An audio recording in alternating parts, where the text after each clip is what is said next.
Chers amis, dans la joie, nous méditons aujourd'hui sur l'événement le plus extraordinaire qui se soit jamais passé sur la terre, la résurrection de Jésus, le Christ, notre Seigneur.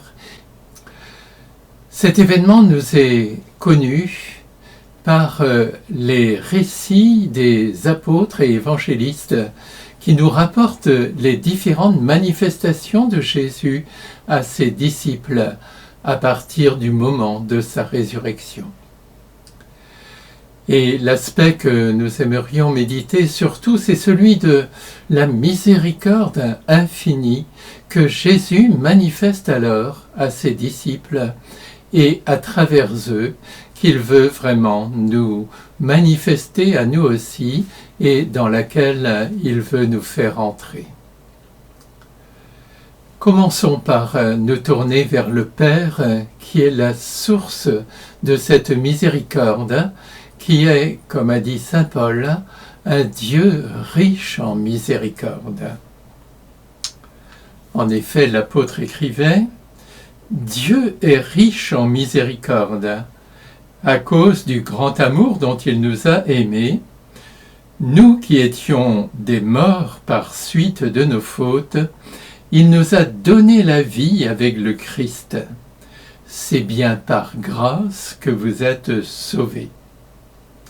Avec lui, il nous a ressuscités et il nous a fait siéger aux cieux dans le Christ Jésus.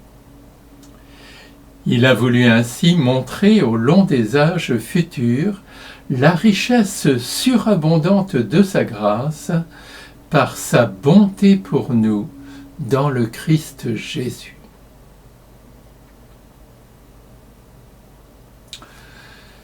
Père infiniment bon, ceux qui lisent un peu vite l'Ancien Testament ont parfois de toi l'image d'un Dieu sévère, qui reprend et menace souvent son peuple infidèle. Pourtant, tout au long de l'histoire d'Israël, tu révèles par-dessus tout ta miséricorde. Déjà, après l'épisode du veau d'or, tu as révélé à Moïse que ton nom est miséricorde. Confère Exode 34, 6, 7. Plus tard, le prophète Osée a comparé Israël à un enfant que tu as sauvé, enveloppé de tendresse, nourri, éduqué, comblé de tes dons. Or, quand il s'est détourné de toi, ton dernier mot a été non la punition, mais le pardon. Confère Osée 11, 1, 9. Puis Ézéchiel a comparé le peuple à une fiancée dont tu as pris soin dès sa naissance, que tu as parée pour en faire une femme splendide, que tu as épousée et comblée. Or, quand elle s'est montrée infidèle, adultère, tu ne l'as pas châtiée, mais tu lui as promis de lui pardonner ses péchés et d'établir avec elle une alliance éternelle. Confère Ézéchiel 16. C'est pourquoi saint Jean-Paul II affirme « Dans la prédication des prophètes, la miséricorde signifie une puissance particulière de l'amour qui est plus fort que le péché et l'infidélité du peuple élu. » Dans son encyclique riche en miséricorde numéro 4. Et enfin, Père, pour achever la révélation de ta miséricorde, tu as envoyé ton propre Fils, Jésus. Jean-Paul II souligne encore, non seulement il en parle, et l'explique à l'aide d'images et de paraboles, mais surtout il l'incarne et la personnifie, il est lui-même, en un certain sens, la miséricorde. encyclique riche en miséricorde, numéro 2. Cette révélation de la miséricorde culmine dans le mystère de la passion, de la mort et de la résurrection de Jésus. Tu nous as tant aimés, Père infiniment bon, que tu lui as demandé de prendre sur lui tous les péchés de l'humanité et de donner sa vie pour nous racheter et pour nous sauver. Sur la croix, Jésus est allé jusqu'au bout de l'amour. Il s'est offert en sacrifice pour notre salut. Et toi, Père, tu nous as pardonné tous nos péchés. Maintenant, Père infiniment bon, après la résurrection de Jésus, par la puissance de l'Esprit, la source de ta miséricorde coule à flots, inépuisable, surabondante. Les disciples en sont les premiers bénéficiaires, puis par eux, cette source, comme dans la vision d'Ézéchiel 47, va devenir un fleuve immense qui offrira ses bienfaits jusqu'aux extrémités de la terre. Tu veux en effet rassembler tous tes enfants dans un seul corps, dans une seule famille, pour ta gloire et pour notre bonheur. C'est pourquoi, Père, nous te chantons.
Bien que l'Évangile n'en parle pas, probablement, Seigneur Jésus, es-tu apparu en premier à ta mère.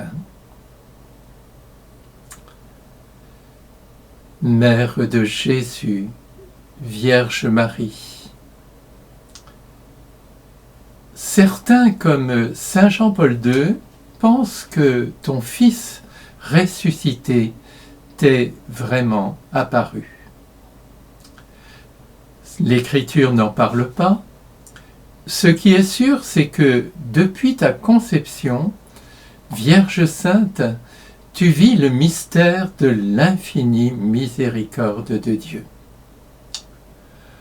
En effet, c'est par une grâce prévenante venant de la passion de Jésus que tu as été alors préservé de tout péché. Toi, la comblée de grâce, tu es le plus beau fruit de la miséricorde du Seigneur. Après l'Annonciation, déjà enceinte du Sauveur, de celui qui sauvera le peuple de ses péchés, Matthieu 1, 21, tu as rendu visite à Élisabeth. Aux paroles prophétiques de celle-ci, tu as répondu par ton Magnificat, rendant grâce à Dieu, en ces termes, Sa miséricorde s'étend d'âge en âge sur ceux qui le craignent. Luc 1, 50. Lorsque Jésus a commencé sa mission, tu l'as suivi et as été témoin de son extrême miséricorde. Et toi-même, pleine de compassion, tu as intercédé auprès de lui pour les époux de Cana, Jean 2, 3, avant de le faire pour nous au pied de la croix, Jean 19, 25. Là, ton âme était transpercée par un glaive, mais tu te tenais debout, fortifié dans la foi par l'Esprit Saint et offrant à l'immolation du Fils né de ta chair le consentement de ton amour maternel. Lumen Gentium 58.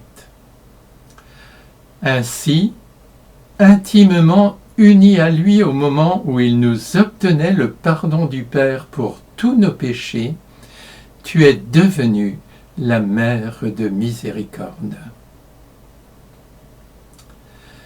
Mère douloureuse à la croix, Mère rayonnant de joie au matin de Pâques.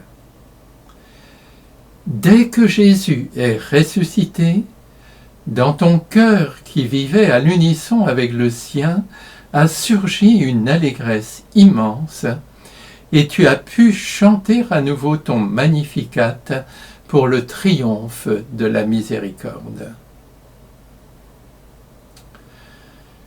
Au milieu des apôtres, tu les as aidés à accueillir le pardon de Jésus pour leur défaillance, puis une nouvelle effusion de l'Esprit Saint à la Pentecôte, pour qu'ils deviennent à leur tour les messagers et les instruments de la miséricorde. Ton Assomption n'a pas mis fin à ta mission de mère de miséricorde. Depuis lors, dans toutes tes apparitions, tu ne cesses d'appeler les hommes à la conversion pour qu'ils accueillent le pardon de Dieu, reçoivent l'Esprit Saint et deviennent ses enfants bien-aimés. Et les hommes, dans leur souffrance et sous le poids de leurs péchés, ne cessent de se tourner vers toi, leur tendre mère, pour être réintroduits par toi dans la communion avec Dieu. Salve Regina, Mater Misericordiae. Je vous salue, Marie, comblée de grâce. Le Seigneur est avec vous. Vous êtes bénie entre toutes les femmes. Et Jésus, votre enfant, est béni. Sainte Marie, Mère de Dieu, priez pour nous, pauvres pécheurs, maintenant et à l'heure de notre mort. Amen, Amen, Alléluia. Amen, Amen, Alléluia.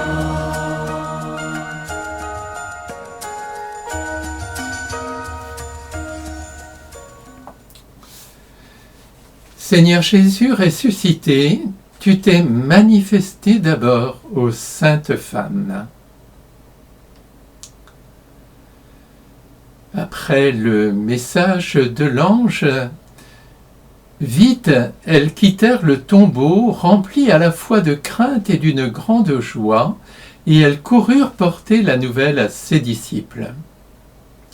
Et voici que Jésus vint à leur rencontre et leur dit : « Je vous salue ». Elles s'approchèrent, lui saisirent les pieds et se prosternèrent devant lui.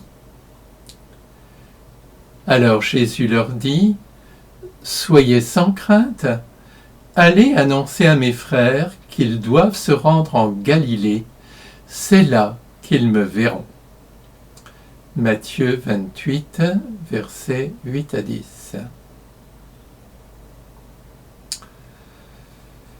Seigneur Jésus, tu as choisi de te manifester en premier aux saintes femmes. C'est un grand honneur pour elles et un honneur mérité. En effet, elles t'ont suivi depuis les jours de Galilée en te servant, disait Matthieu en 27,55.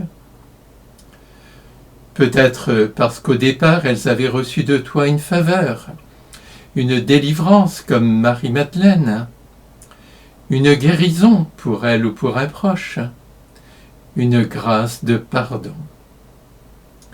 À partir de là, ayant expérimenté ta miséricorde, elles ont cru que tu étais le Messie et ont choisi de t'aimer et de te suivre en te servant, car l'amour rend service, dira saint Paul en 1 Corinthiens 13,4. Seigneur Jésus, lorsque tu es monté à Jérusalem pour y vivre ta passion, par amour, les femmes t'ont suivi, malgré l'hostilité des pharisiens, et elles t'ont entendu annoncer que tu devrais souffrir et mourir, mais que le 3e jour tu ressusciterais. Confère Luc 24, 6, 8. Elles ont dû se poser bien des questions à ce sujet, et au matin de Pâques encore, elles ne réalisaient pas bien le sens de cette prophétie. Au pied de la croix, alors que les apôtres, à l'exception de Jean, avaient déserté, par amour, les femmes étaient là, bravant l'hostilité des Juifs et supportant la honte d'être aux côtés d'un condamné à mort.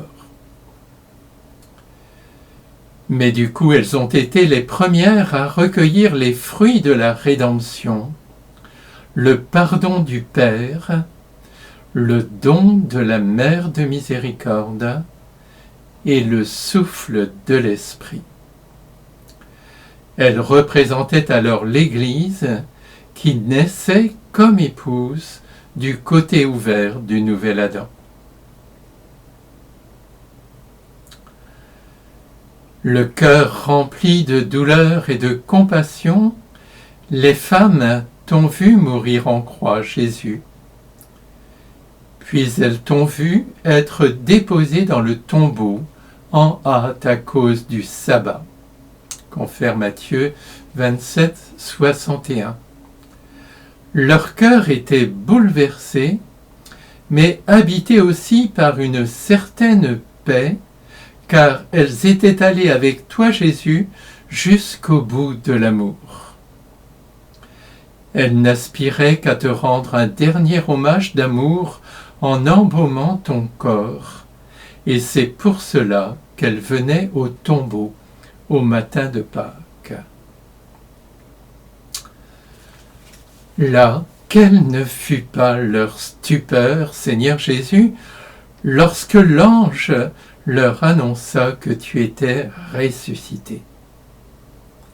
Et elles avaient à peine eu le temps de se remettre que toi-même, tu t'es manifesté à elles en leur disant « Je vous salue ». Pleines d'amour révérentiel, elles se sont approchées et se sont prosternées devant toi, signifiant ainsi leur foi et leur charité, leur volonté de continuer à t'aimer, c'est le premier commandement, et à te suivre ressuscité dans l'espérance de ressusciter un jour avec toi. Alors, Seigneur Jésus, tu leur as confié une mission prophétique. Allez annoncer à mes frères qu'ils doivent se rendre en Galilée, c'est là qu'ils me verront. Autrement dit, allez annoncer aux hommes que l'amour a triomphé, que la vie est plus forte que la mort, que la miséricorde se répand à flots, que leurs péchés sont pardonnés, que l'alliance nouvelle et éternelle est conclue, que l'Esprit Saint va leur être donné. En leur confiant cette mission, Seigneur Jésus, tu les rétablis dans toute leur dignité de femme et tu définis leur place dans l'Église, dans leur famille et dans la société. En effet, à l'origine, Ève a été donnée par Dieu à l'homme pour qu'elle l'introduise dans le mystère de l'amour, qui est communion avec Dieu et communion entre les époux. Or, trompée par Satan, Ève s'est préférée à Dieu et, ayant fait d'Adam son complice consentant, elle a plongé avec lui l'humanité dans le désastre du péché originel qui a brisé la communion entre les hommes et Dieu, ainsi que la communion entre les époux. Au pied de la croix, avec Marie, la nouvelle Ève, les saintes femmes ont fait tout l'inverse. Par amour, elles ont préféré à tout la communion avec toi, Jésus, malgré leur douleur. Et maintenant, Seigneur ressuscité, tu les envoies rétablir les hommes dans la communion avec toi, pour qu'ils deviennent des instruments de communion entre tous les humains au sein de l'Église, qui en est précisément le sacrement. Que le Saint-Esprit les aide à vivre leur vocation à l'exemple de Marie, Mère de miséricorde.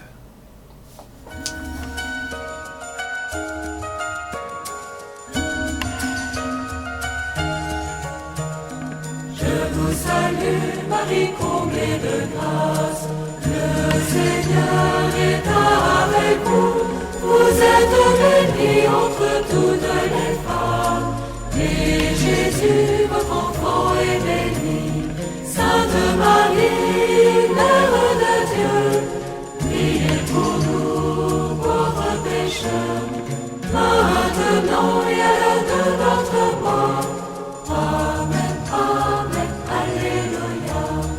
Amen, Amen, Alléluia. Parmi les saintes femmes se trouvait Marie-Madeleine.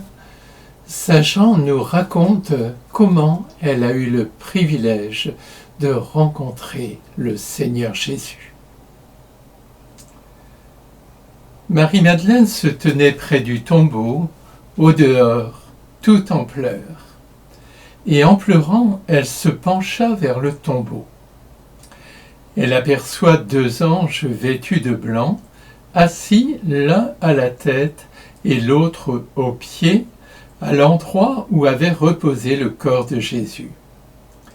Il lui demande « Femme, pourquoi pleures-tu » Elle leur répond « On a enlevé mon Seigneur et je ne sais pas où on l'a déposé. » Ayant dit cela, elle se retourna. Elle aperçoit Jésus qui se tenait là, mais elle ne savait pas que c'était Jésus. Jésus lui dit « Femme, pourquoi pleures-tu? Qui cherches-tu »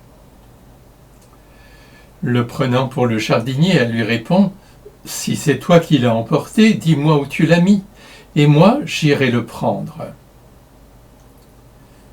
Jésus lui dit alors « Marie ». S'étant retournée, elle lui dit en hébreu « Rabouni », c'est-à-dire « Maître ». Jésus reprend « Ne me retiens pas, car je ne suis pas encore monté vers le Père.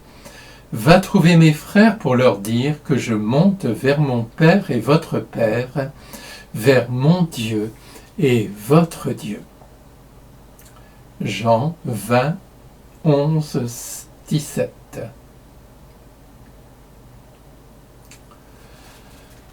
La rencontre de Jésus avec les saintes femmes nous a rappelé la beauté et la grandeur de la vocation de la femme. Malheureusement, à la suite d'Ève, des femmes pêchent gravement et perdent leur dignité. C'est ce qui est arrivé à Marie de Magdala, qui était devenue courtisane et dont Jésus a dû chasser 7 démons. Marc 16, 9. En cela, elle était la figure du peuple infidèle, épouse adultère dénoncée par les prophètes et appelée à la conversion. Par exemple, Osée 2, Ézéchiel 16. Libérée par Jésus, Marie-Madeleine a reporté sur lui tout son désir d'aimer et d'être aimée. N'hésitant pas à braver les qu'en dira-t-on, comme chez le pharisien Simon, confère Luc 7, 36, 50, et n'hésitant pas à devenir disciple de Jésus, qui l'a accompagné dans sa conversion et sa purification. Elle aimait tellement le Christ que, bravant le climat de terreur instauré par les responsables juifs pendant la Passion, elle l'a suivi jusqu'au pied de la croix et l'a consolé par sa compassion au moment où il scellait dans son sang l'alliance nouvelle. Comme elle a dû être bouleversée par sa miséricorde quand il a dit « Père, pardonne-leur, ils ne savent pas ce qu'ils font. » Luc 23, 34. Ce pardon avait déjà tellement changé sa vie. Puis ce fut la mise au tombeau. Quel déchirement pour elle! Son amour lui était arraché. Il lui restait à attendre la fin du sabbat pour lui rendre un dernier hommage en embaumant son corps comme elle l'avait fait prophétiquement à Béthanie. Confère Jean 12, 1, 7. C'est pour cela qu'elle est la première au tombeau le premier jour de la semaine. Et là, stupeur, le tombeau est ouvert et le corps de Jésus n'y est plus. « On a enlevé mon Seigneur », dit-elle. Et dans ce « mon Seigneur », on sent quelque chose de captatif qui a besoin d'être purifié. En outre, son désarroi est accru, je ne sais pas où on l'a déposé. Elle cherchait un cadavre à honorer, comme elle honorait Jésus par le passé. C'est pourquoi elle n'est pas disponible au présent d'une nouvelle rencontre et ne reconnaît pas Jésus, le vivant, qui se tient devant elle sous les traits du jardinier.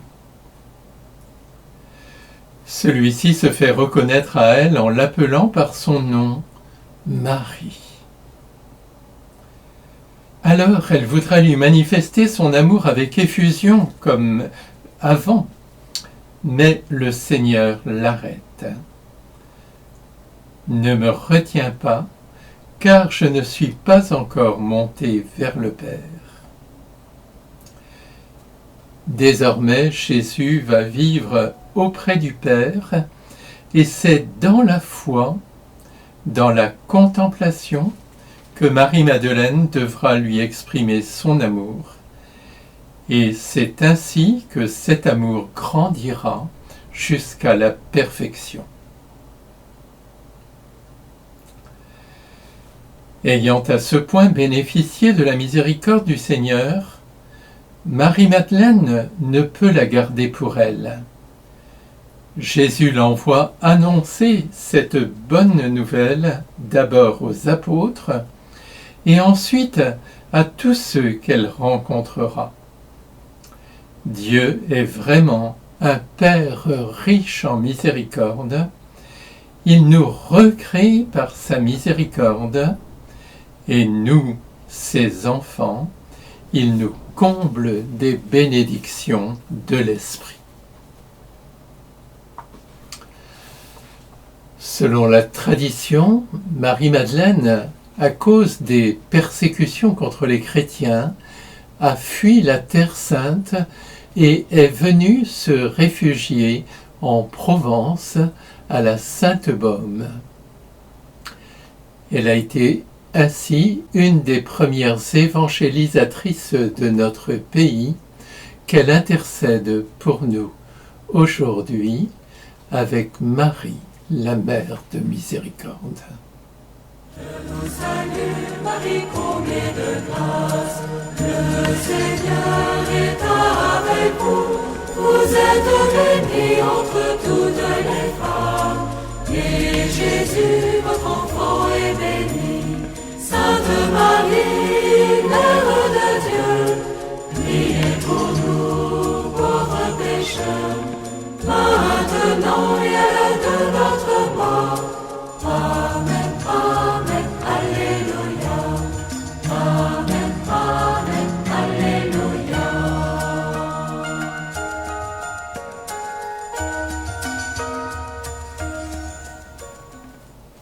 Un peu plus tard dans la journée, Jésus va venir réconforter 2 disciples particulièrement découragés par sa mort. Luc raconte. Le même jour, 2 disciples faisaient route vers un village appelé Emmaüs, à 2 heures de marche de Jérusalem.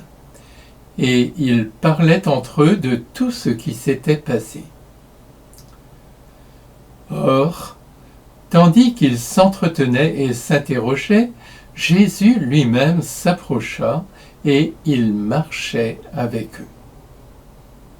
Mais leurs yeux étaient empêchés de le reconnaître. Jésus leur dit : « De quoi discutez-vous en marchant ? » Alors ils s'arrêtèrent tout tristes. L'un des 2, nommé Cléophas, lui répondit : « Tu es bien le seul étranger résidant à Jérusalem qui ignore les événements de ces jours-ci. » Il leur dit : « Quels événements ? » Ils lui répondirent : « Ce qui est arrivé à Jésus de Nazareth, cet homme qui était un prophète puissant par ses actes et ses paroles devant Dieu et devant tout le peuple. Comment les grands prêtres et nos chefs l'ont livré, ils l'ont fait condamner à mort et ils l'ont crucifié. » Nous espérions que c'était lui qui allait délivrer Israël.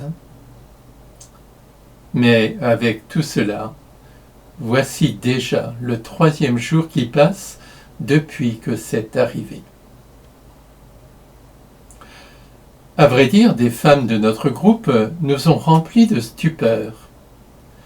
Quand, dès l'aurore, elles sont allées au tombeau, elles n'ont pas trouvé son corps. Elles sont venues nous dire qu'elles avaient même eu une vision des anges qui disaient qu'il est vivant. Quelques-uns de nos compagnons sont allés au tombeau et ils ont trouvé les choses comme les femmes l'avaient dit, mais lui, ils ne l'ont pas vu. Jésus leur dit alors : « Esprit sans intelligence, comme votre cœur est lent à croire tout ce que les prophètes ont dit. Ne fallait-il pas que le Christ souffrit cela pour entrer dans sa gloire ? Et partant de Moïse et de tous les prophètes, il leur interpréta dans toute l'Écriture ce qui le concernait. » Luc 24, 13, 27. Nous avons médité précédemment la fin de ce texte, comment Jésus se révèle à la fraction du pain, dans le commentaire du mystère lumineux sur l'Eucharistie.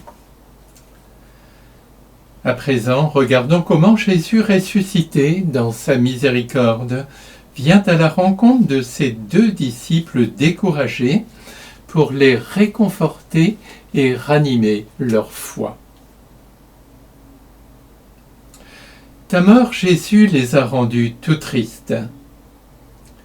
Ils avaient été séduits par toi. Cet homme était un prophète puissant par ses actes et ses paroles devant Dieu et devant tout le peuple, disent-ils. Et ils avaient espéré que c'était toi qui allais délivrer Israël. Ils avaient raison, Jésus, tu étais bien le Messie et tu étais venu pour sauver ton peuple. Mais pas de manière humaine, en chassant les Romains. C'est par ta mort et ta résurrection que tu devais sauver du péché non seulement le peuple juif, mais l'humanité tout entière.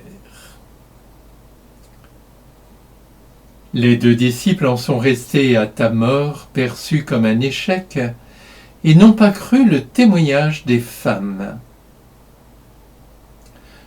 En fait, ces disciples étaient confrontés au scandale de la croix et, restant sur une idée fausse du salut, ils étaient découragés et avaient perdu la foi, l'espérance. Alors toi, Jésus, avec eux, tu reprends le problème à sa source. Tu leur dis « Esprit sans intelligence, comme votre cœur est lent à croire tout ce que les prophètes ont dit. » Dieu nous a donné l'intelligence pour que nous connaissions la vérité et pour que nous y répondions par notre foi et notre amour.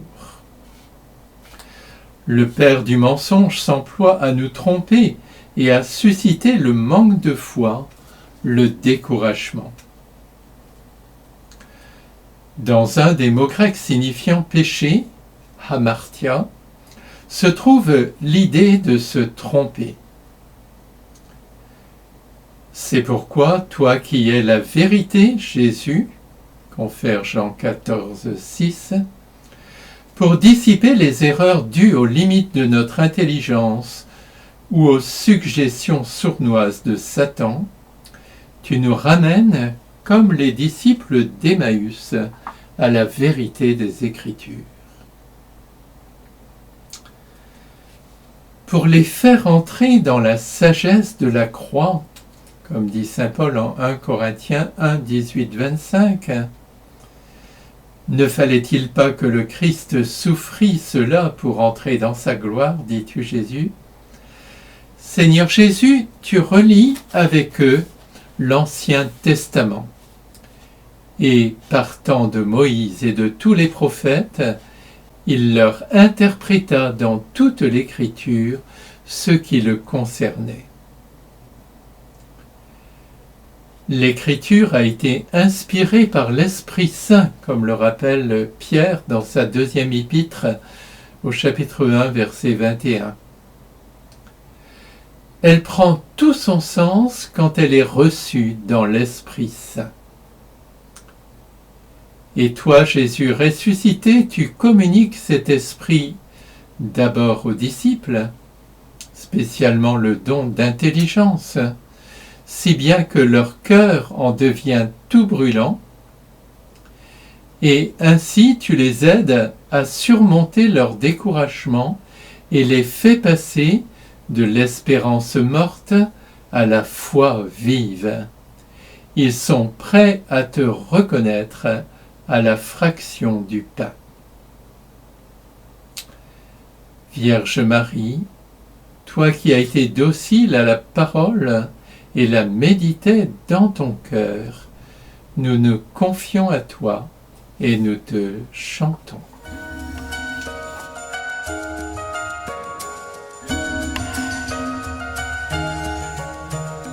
Je vous salue, Marie comblée de grâce.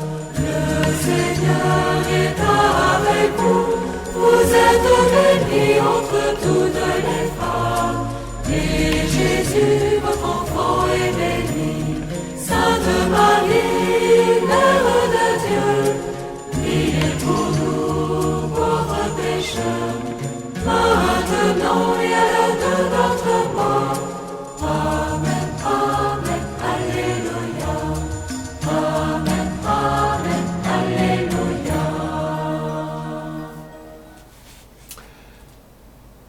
C'est seulement après s'être manifesté aux femmes, puis aux disciples d'Emmaüs, que Jésus se manifeste aux apôtres, à commencer par Pierre. Luc d'abord raconte: les 2 disciples se levèrent et retournèrent à Jérusalem.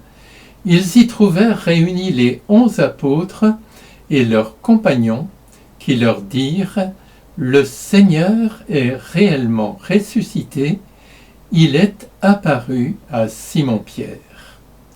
Luc 24, 33, 34. Mais Luc ne parle pas de cette rencontre entre Jésus et Pierre. C'est saint Jean qui en évoque une dans son évangile un peu plus tard. Quand ils eurent mangé, Jésus dit à Simon-Pierre: Simon, fils de Jean, m'aimes-tu vraiment plus que ceux-ci? Il lui répond: oui, Seigneur, toi tu le sais, je t'aime. Jésus lui dit: sois le berger de mes agneaux. Jésus lui dit une deuxième fois: Simon, fils de Jean, m'aimes-tu vraiment? Il lui répond: oui, Seigneur, toi tu le sais, je t'aime. Jésus lui dit: sois le pasteur de mes brebis. Il lui dit pour la 3e fois: Simon, fils de Jean, m'aimes-tu? Pierre fut peiné parce que la 3e fois Jésus lui demandait: m'aimes-tu?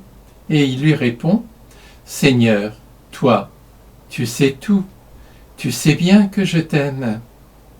Jésus lui dit: sois le berger de mes brebis. Seigneur Jésus, au témoignage de Luc, le premier homme à qui tu t'es manifesté après ta résurrection est Pierre.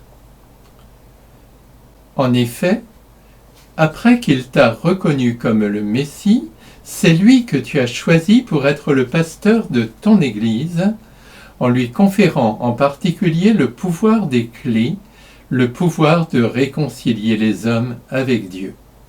Confère Matthieu 16, 13, 19.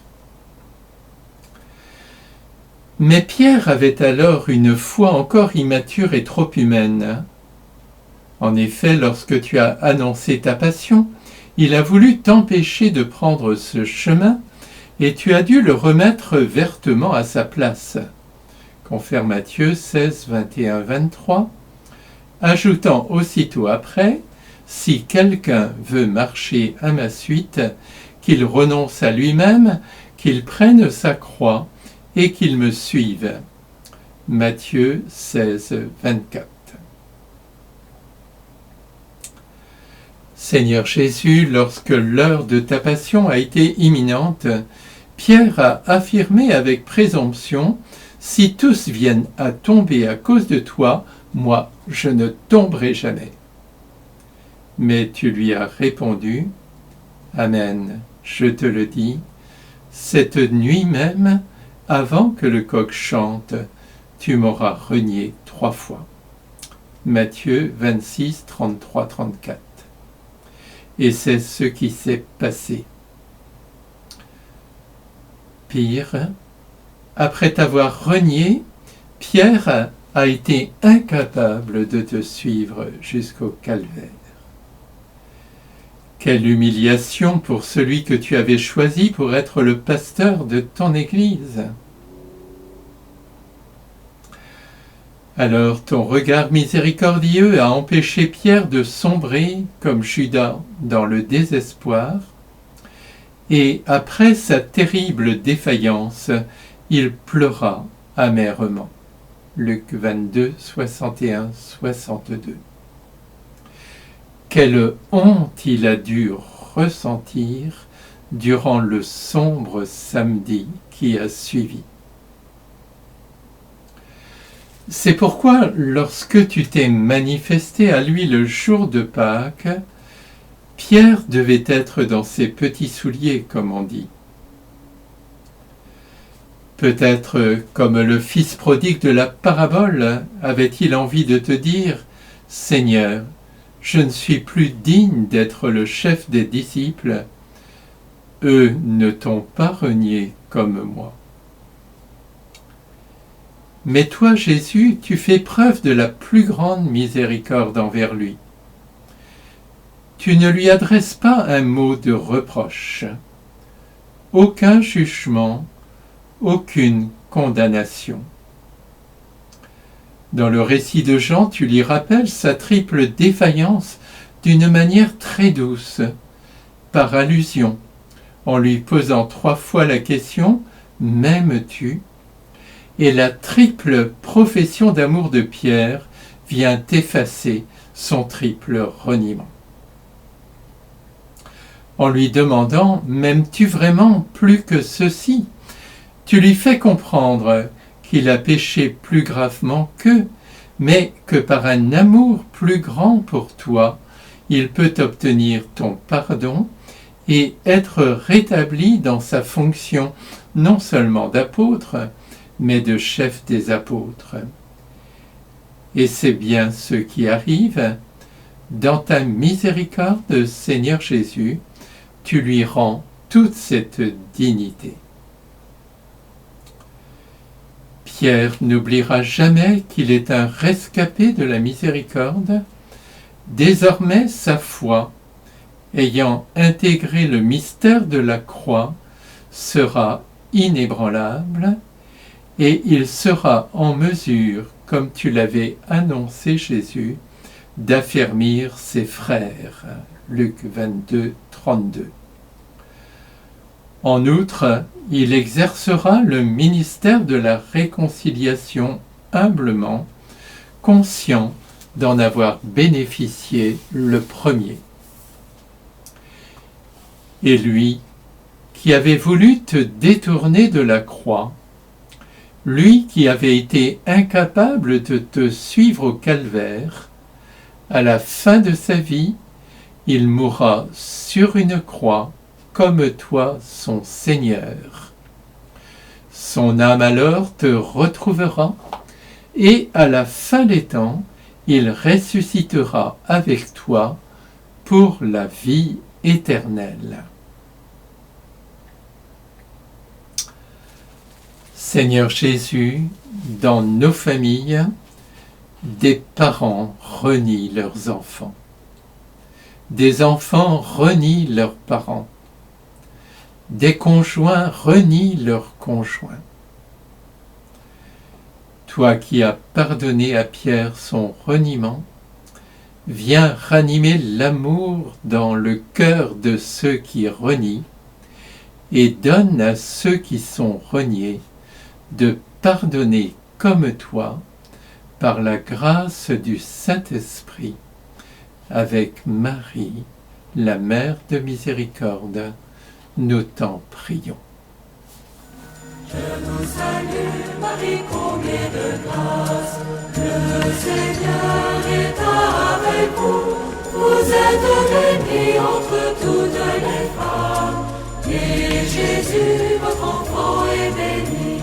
Sainte Marie, Mère de Dieu, priez pour nous, pauvres pécheurs, maintenant et à l'heure de notre mort.